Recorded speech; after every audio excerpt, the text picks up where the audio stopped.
ഇന്ത്യയിൽ പലയിടത്തും ഈ ക്രിസ്ത്യൻ മതമാറ്റ ലോബിയുടെ സംഘടിതമായിട്ടുള്ള പ്രവർത്തനങ്ങൾ വളരെ ശക്തിപ്പെട്ടു വരികയാണ്.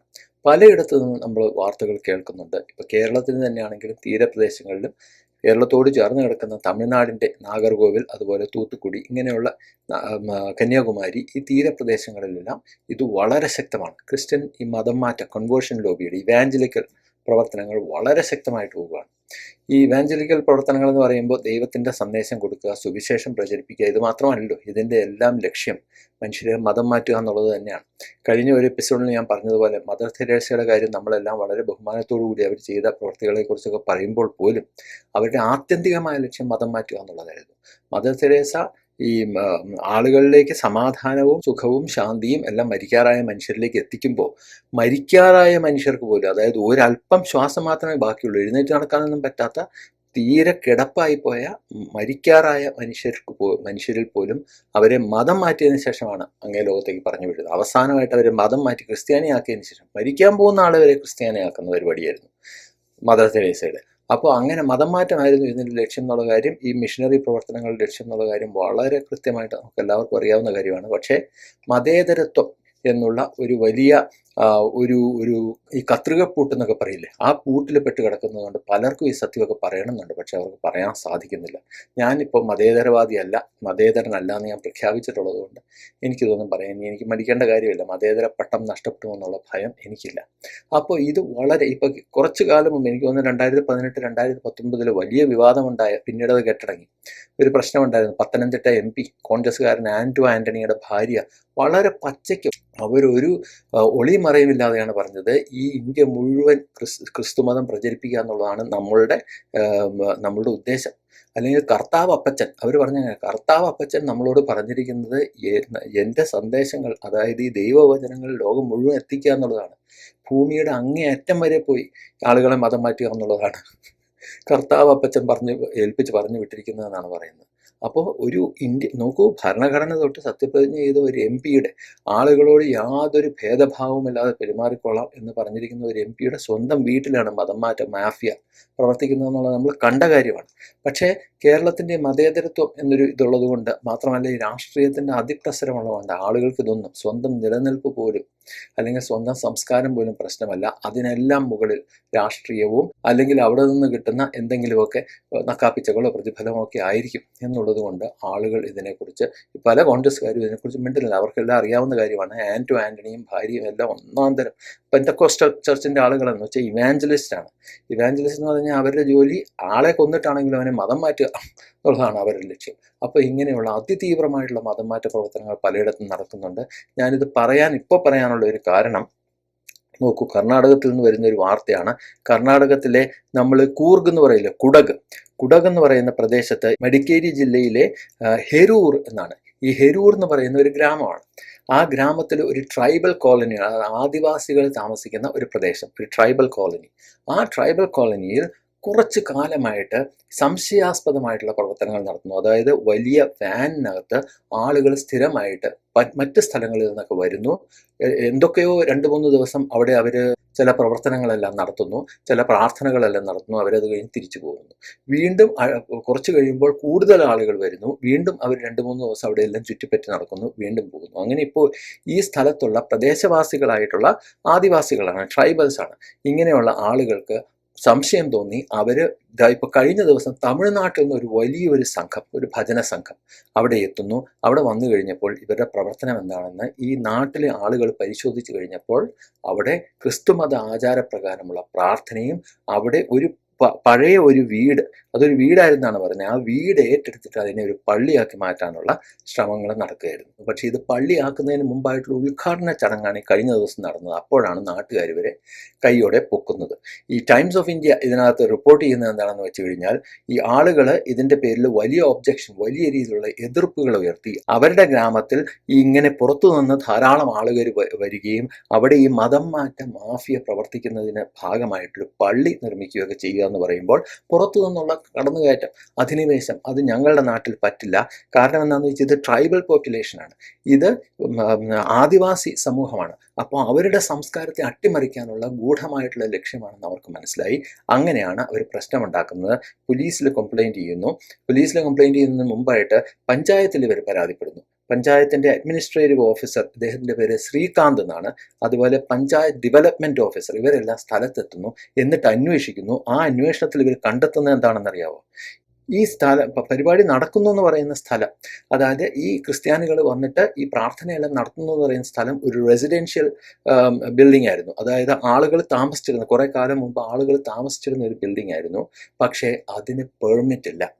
അത് അനധികൃതമായിട്ട് പണിതിരുന്ന ഒരു കെട്ടിടമാണ്. ഈ അനധികൃതമായിട്ടുള്ള പണിത കെട്ടിടമായതുകൊണ്ട് ചുളുവ് വിലയ്ക്ക് ഈ കൺവേർഷൻ മാഫിയ ഇത് വാങ്ങിയിട്ട് അവരതിനെ പള്ളിയാക്കി മാറ്റിക്കഴിഞ്ഞാൽ പിന്നെ തൊടാൻ പറ്റില്ലല്ലോ.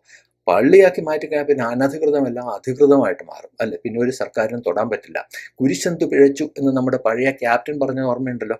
കമ്മ്യൂണിസ്റ്റുകാരനായ നിരീശ്വരവാദി എന്ന് നമ്മളെല്ലാം കരുതുന്ന നമ്മുടെ പിണറായി വിജയൻ വരെ പറഞ്ഞത് കുരിശന്തു പിഴച്ചെന്നാണ്. ഏത് ഈ കയ്യേറിയിൽ ഏതാണ് സ്ഥലം, മതികെട്ടാൻ മല എന്ന് പറയുന്ന ആ സ്ഥലത്ത് കയ്യേറി കുരിശ് സ്ഥാപിച്ചു കഴിഞ്ഞാൽ കുരിശന്തു പിഴച്ചു. നിങ്ങൾക്ക് ആ കുരിശിനെ ഒന്ന് കെട്ടിപ്പിടിച്ചൊരു ഉമ്മ കൊടുത്തുകൂടായിരുന്നോ? എന്തിനാണത് പൊളിച്ചു കളഞ്ഞത്, എന്തിനാണെന്ന് ചോദിച്ചാൽ മതേതരന്മാരൊക്കെയാണ് പല സ്ഥലങ്ങളും ഭരിക്കുന്നത്. അപ്പോൾ ഇങ്ങനെയുള്ള തരികിടകളൊക്കെ നടന്നില്ലെങ്കിലല്ലേ അത്ഭുതമുള്ളൂ. ഏതായാലും അപ്പോൾ ഈ പഞ്ചായത്തിൻ്റെ അന്വേഷണത്തിൽ ഇത് അനധികൃതമായിട്ടുള്ള ബിൽഡിംഗ് ആണെന്ന് മനസ്സിലായി. ഉടൻ തന്നെ ഇവർ ഗ്രാമപഞ്ചായത്തിൻ്റെ പ്രസിഡന്റ് ജഗന്നാഥ് എന്ന് പറയുന്ന ആളെത്തുന്നു. അദ്ദേഹം പോലീസിനെ അറിയിക്കുന്നു. പോലീസ് വന്ന് കേസ് എടുത്തിട്ട് ഇപ്പോൾ ഇതിനെക്കുറിച്ച് അന്വേഷണം നടക്കുകയാണ്. അപ്പോൾ നോക്കൂ, തമിഴ്നാട്ടിൽ നിന്നാണ്, ഈ തമിഴ്നാട് എന്ന് പറഞ്ഞു കഴിഞ്ഞാൽ ഈ ഇവാഞ്ചലിക്കൽ ചർച്ചിൻ്റെ അല്ലെങ്കിൽ ഇവാഞ്ചലിക്കൽ പ്രവർത്തനങ്ങളുടെ ഏറ്റവും വലിയ കേന്ദ്രങ്ങളിലൊന്നാണ് തമിഴ്നാട് ഇപ്പോൾ ഇന്ത്യയിൽ. അപ്പോൾ ഇപ്പോൾ വിജയ് അവിടെ ഭരണത്തിൽ വന്നതോടുകൂടി പലരുടെയും സംശയം എന്ന് പറഞ്ഞാൽ ഈ രീതിയിലുള്ള മതമാറ്റ മാഫിയയ്ക്ക് വലിയ രീതിയിലുള്ള ഊർജം കിട്ടും എന്നുള്ള ഒരു ഭയമോ സംശയമോ എല്ലാം പലർക്കും ഉണ്ട്. ഏതായാലും തമിഴ്നാട്ടിൽ നിന്ന് മതമാറ്റ മാഫിയ വന്നിട്ട് ഈ പ്രദേശത്തെ കീഴടക്കാനും ഈ ചർച്ച് പ്ലാന്റിംഗ് ഗ്രൂപ്പ്സ് ഉണ്ട്. ചർച്ച് പ്ലാന്റിംഗ് ഗ്രൂപ്പ്സ് എന്ന് പറഞ്ഞു കഴിഞ്ഞാൽ ഒരൊറ്റ ക്രിസ്ത്യാനി പോലും ഇല്ലാത്ത സ്ഥലത്ത് ചെന്നിട്ട് ആദ്യം സുവിശേഷം പറയുക, എന്നിട്ട് ദളിതരെ ആദിവാസികളെ അല്ല, അതായത് പ്രത്യേകിച്ച് വിദ്യാഭ്യാസമൊന്നുമില്ലാത്ത ആളുകളെ ഹിന്ദുമതത്തിൻ്റെ കുഴപ്പങ്ങൾ എല്ലാം പറഞ്ഞിട്ട്, ഹിന്ദുമതത്തിൽ ഇത്തരം ദൈവങ്ങൾ എന്തിനാണ്, ഹിന്ദുമതത്തിലെ ഒരു പുരാണമെല്ലാം പറഞ്ഞിട്ട് അതിനെ വക്രീകരിച്ച് നിങ്ങൾ യഥാർത്ഥ വിശ്വാസത്തിലൊന്നും അല്ല നിൽക്കുന്നത്, യഥാർത്ഥ ദൈവം ഞങ്ങളുടെ പോക്കറ്റിലാണ് കിടക്കുന്നത് എന്ന് പറഞ്ഞ് മനുഷ്യരെ തെറ്റിദ്ധരിപ്പിച്ച് ഒരു 5-6 പേരെ മതം മാറ്റിയതിന് ശേഷം അവിടെ ഏതെങ്കിലും ഒരാളുടെ വീട് ഏറ്റെടുക്കുക, എന്നിട്ട് അതിനെ ഒരു പള്ളിയായിട്ട് മാറ്റിക്കഴിഞ്ഞാൽ പിന്നെ ഇവർക്ക് വലിയ പ്രചാരണമാണ്. എല്ലാ ഞായറാഴ്ചയും ഇവിടെ വലിയ അത്ഭുതങ്ങൾ നടക്കുന്നു. ഈ മതമാറ്റ കൺവേർഷൻ ലോബി, അതായത് ഇവാഞ്ചലിക്കൽ ചർച്ചിൻ്റെ ഏറ്റവും വലിയ തന്ത്രം എന്ന് പറയുന്നത് അവർ ചില മാജിക്കുകൾ, ചില ഗിമിക്കുകൾ കാണിക്കും അല്ലെ. ക്യാൻസറായി കിടന്നിരുന്ന മനുഷ്യൻ ക്രിസ്ത്യാനിയായി ഉടനെ തന്നെ ക്യാൻസർ നാട് വിട്ടുപോയി എന്നുള്ള രീതിയിലുള്ള ഇവരെല്ലാം ഈ അത്ഭുതങ്ങൾ പ്രവർത്തിക്കുന്ന ആളുകളാണെന്നുള്ള രീതിയിൽ ജനങ്ങളെ പറ്റിക്കുകയാണ്. കണ്ടോ, ക്രിസ്ത്യാനി ആയതോടെ എല്ലാ പ്രശ്നങ്ങളും പോയി എന്ന് പറഞ്ഞ് പറ്റിച്ച് ഈ ചർച്ച് പ്ലാൻ ചെയ്യുന്ന ഗ്രൂപ്പുകളുണ്ട്. ഈ TTI ടിമത്തി ഇനിഷ്യേറ്റീവ് എന്നൊക്കെ പറഞ്ഞിട്ട് അമേരിക്കയിൽ നിന്ന് ധാരാളം ഫണ്ടിങ് കിട്ടുന്ന അമേരിക്കൻ ഓർഗനൈസേഷൻ തന്നെയാണ്. അതൊക്കെ ഇന്ത്യയിൽ പ്രവർത്തിക്കുന്നുണ്ട്. മറ്റൊരു സമയത്ത് വേണമെങ്കിൽ അതിൻ്റെ വിശദമായിട്ട് അതിൻ്റെ ഇൻഫർമേഷൻ ഞാൻ നിങ്ങളോട് പറയാം. അപ്പോൾ ഇങ്ങനെയുള്ള ആളുകൾ വന്നിട്ട് അവിടെ ചർച്ച് പ്ലാൻ ചെയ്യുന്നു. ഇത് പല സ്ഥലങ്ങളിൽ നടക്കുന്ന കാര്യമാണ്.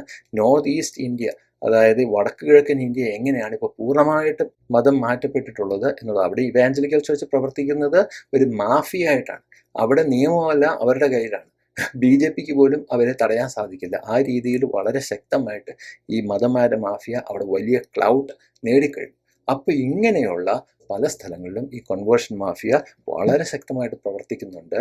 ഇതിൻ്റെ എല്ലാം പിന്നിൽ ഇന്ത്യ വിരുദ്ധ ശക്തികളാണ്. ഈ രാജ്യത്തിൻ്റെ, ഭാരതത്തിൻ്റെ സംസ്കാരത്തെ അട്ടിമറിക്കാനായിട്ട്, സാബറ്റാജ് ചെയ്യാനായിട്ട് പ്രധാനമായിട്ട് അമേരിക്കയിൽ നിന്ന് പണം വാങ്ങി പ്രവർത്തിക്കുന്ന ഇന്ത്യ വിരുദ്ധ ശക്തികളാണെന്നുള്ള കാര്യം നമുക്ക് വ്യക്തമായിട്ട് അറിയാവുന്ന കാര്യമാണ്. ഇന്ത്യയിലെ ഒരു പ്രത്യേക ഒരു സാഹചര്യം എന്ന് പറഞ്ഞാൽ ഈ സത്യങ്ങൾ ആരും വിളിച്ചു പറയും. ഇപ്പോൾ ഇത്രയും കാലം ഞാൻ ഈ സത്യങ്ങൾ വിളിച്ചു പറഞ്ഞിരുന്നു. ഇത്രയും ഇൻഫർമേഷൻ ഒന്നും അന്ന് എൻ്റെ കയ്യിൽ ഉണ്ടായിരുന്നില്ല. പക്ഷേ എങ്കിൽ പോലും കുറേ കാര്യങ്ങളൊക്കെ നമുക്കറിയാമായിരുന്നു. ഇപ്പോൾ നോർത്ത് ഈസ്റ്റേൺ ഇന്ത്യയിൽ ഈ ഇത്രയും മതം മാറാതെ വേണ്ടി ഇത്ര ആളുകൾ പെട്ടെന്ന് ഒരു സുപ്രഭാതത്തിൽ ക്രിസ്ത്യാനികളായിട്ട് മാറില്ല. എന്തുകൊണ്ട് അങ്ങനെ സംഭവിക്കുന്നു എന്നുള്ള കാര്യം ഞാൻ ഉൾപ്പെടെയുള്ളവർ ചോദിച്ചിരുന്നില്ല. കാരണം എന്താ, ഈ മതേതരത്വം എന്ന് പറയുന്ന ഒരു മാറാരോഗമാണ്. അത് തലയിൽ കയറി പിടിച്ചു കഴിഞ്ഞാൽ പിന്നെ പല സത്യങ്ങളും നമുക്ക് കാണാൻ സാധിക്കില്ല. ഒരു കണ്ണടച്ചു വെച്ചിട്ട് മാത്രമേ പിന്നെ സത്യങ്ങൾ കാണാനും പറയാനും സാധിക്കൂ. ഞാനിപ്പോൾ 2 കണ്ണും തുറന്നു, അതുകൊണ്ടാണ് ഞാനിങ്ങനെ പറയുന്നത്. നമ്മൾ രസകരമായ ഒരു കാര്യം കൂടെ പറഞ്ഞിട്ട് ഞാൻ അവസാനിപ്പിച്ചേക്കാം. നമ്മൾ ഇങ്ങനെ ഈ ക്രിസ്ത്യൻ മിഷണറിമാർ വന്നിട്ട് മതം മാറ്റുന്നു, ഒരു ഗ്രാമത്തിനെയെല്ലാം പൂർണ്ണമായിട്ട് തന്നെ മൊത്തത്തിൽ മതം മാറ്റുന്ന ജാർഖണ്ഡ് പോലെയുള്ള സ്ഥലങ്ങളിൽ, ഛത്തീസ്ഗഡിലൊക്കെ സംഭവിക്കുന്നുണ്ട്. ഈ കാര്യങ്ങളൊക്കെ പറയുമ്പോൾ പലരും നിഷ്കളങ്കരെ പോലെ വേഷം കെട്ടി പല ക്രിസ്ത്യാനികളും അല്ലെങ്കിൽ പല മതേതരന്മാരും വന്ന് ചോദിക്കുന്ന ഒരു ചോദ്യമുണ്ട്, ഇങ്ങനെ മതം മാറ്റിയിട്ട് എന്തേ ക്രിസ്ത്യാനികൾ ഇപ്പോഴും ഇന്ത്യയിൽ 2% ഉള്ള അങ്ങേയറ്റം കപടത നിറഞ്ഞ ഒരു ചോദ്യം. ചോദിക്കുന്നവനെല്ലാം വ്യക്തമായിട്ട് അറിയാം, ഇന്ത്യയിൽ ഇന്ന് ക്രിസ്ത്യാനികൾ ഏതാണ്ട് 15% താഴെയുണ്ട്. 10-നും 15%-നും ഇടയിൽ യഥാർത്ഥ കണക്കെടുത്തു കഴിഞ്ഞാൽ ഇന്ത്യയിൽ ക്രിസ്ത്യാനികളുണ്ട്, വ്യക്തമായിട്ടുള്ള കാര്യമാണ്. പക്ഷേ ഈ 15% 10-15-നും ഇടയിലുള്ള ശതമാനത്തിൻ്റെ 98% ക്രിപ്റ്റോ ക്രിസ്ത്യൻസാണ്.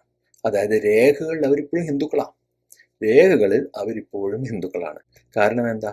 സംവരണ ആനുകൂല്യം ഉൾപ്പെടെയുള്ള കാര്യങ്ങൾ കിട്ടണം. സ്കെഡ്യൂൾ കാസ്റ്റ്, സ്കെഡ്യൂൾ ട്രൈബിൽ ഈ SC ST എന്ന് പറയുന്നതിൽ SC വിഭാഗക്കാർ മതം മാറിക്കഴിഞ്ഞാൽ രേഖകളിൽ അവർ ഹിന്ദുക്കളല്ലാതെ ക്രിസ്ത്യാനികളായി അല്ലെ വേറെ ഏതെങ്കിലും മതത്തിലേക്ക്, ഹിന്ദു മതത്തിൽ നിന്ന് പുറത്തേക്ക് പോയി കഴിഞ്ഞാൽ അവർക്ക് പിന്നെ സംവരണത്തിന് അർഹതയില്ല. സ്കെഡ്യൂൾ ട്രൈബിനുണ്ട് കേട്ടോ ഈ പട്ടികവർഗത്തിന് പ്രശ്നമില്ല. പക്ഷേ പട്ടികജാതിക്കാർ, ദളിതർ എന്ന് വിളിക്കുന്ന പട്ടികജാതിക്കാർ മതം മാറിക്കഴിഞ്ഞാൽ പിന്നെ അവർക്ക് സംവരണ ആനുകൂല്യം കിട്ടില്ല. അതുകൊണ്ട് എന്താണ്, നമ്മുടെ ഈ കൊടിക്കുന്നിൽ സുരേഷ് MP ഉൾപ്പെടെയുള്ള പലരെക്കുറിച്ചും വലിയ കാര്യമായ ആക്ഷേപമുണ്ട്. അവരെല്ലാം ക്രിസ്ത്യാനികളാണ്, പക്ഷേ അവർ ഹിന്ദുക്കളായിട്ട് വേഷം കെട്ടി നടക്കുന്നു. എന്തിന്? സംവരണ ആനുകൂല്യം കിട്ടാനായിട്ട്. കാരണം കൊടിക്കുന്നിൽ സുരേഷ് അയാൾ ജനിച്ച കാലം മുതലുള്ള MP-യാണ്, ഈ മാവേലിക്കര സീറ്റിൽ MP-യാണ്. എത്രയോ വർഷം, ഇപ്പോൾ 8, 9, 10 ടേമായി അദ്ദേഹം. കാരണം എന്താ? കോൺഗ്രസ്സിൽ അങ്ങനെയാണല്ലോ, ഒരിടത്ത് കയറി ഇരുന്ന് കഴിഞ്ഞാൽ പിന്നെ അവിടെ നിന്ന് മാറില്ല. പ്രത്യേകിച്ച് അത് സംവരണമായതുകൊണ്ട് ഏതെങ്കിലും ഒരു ദളിതൻ അതിന് ചുറ്റും ആ നാട്ടിൽ നിന്ന് ഉയർന്നു വരുന്നുണ്ടെങ്കിൽ കൊടിക്കുന്നിൽ അപ്പം അവനെ വെട്ടും.